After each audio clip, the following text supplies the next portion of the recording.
નાગાલેન્ડના દિમાપુરમાં ભીડ દ્વારા બળાત્કારીને જેલમાંથી બહાર કાઢીને ફાંસી પર લટકાવવાના તાલિબાની કૃત્યને કેન્દ્રમાં બેઠેલી એનડીએ સરકારની સાથી પાર્ટી શિવસેનાએ યોગ્ય ગણાવ્યું છે। સામનામાં લખ્યું છે કે દિલ્હીમાં નિર્ભયા કાંડમાં થવું જોઈતું હતું તે નાગાલેન્ડમાં થયું હતું। શિવસેનાએ ઘટનાને લોકોનો ગુસ્સો બતાવ્યો છે। લોકોની ભાવના કેવી હોય છે તે નાગાલેન્ડના લોકોએ બતાવ્યું હતું।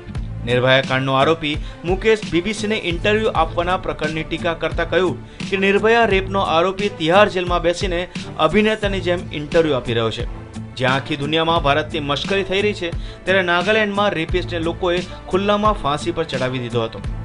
તેની સાથે જ શિવસેનાએ લાચાર કાયદા વ્યવસ્થા અને ન્યાય પ્રક્રિયાને લઈને પણ નિશાન સાધ્યું હતું।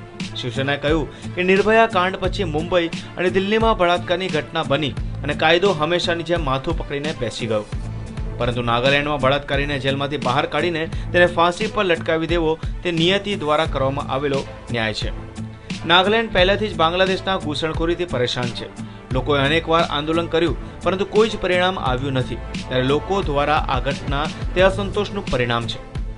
Bureau report, news online.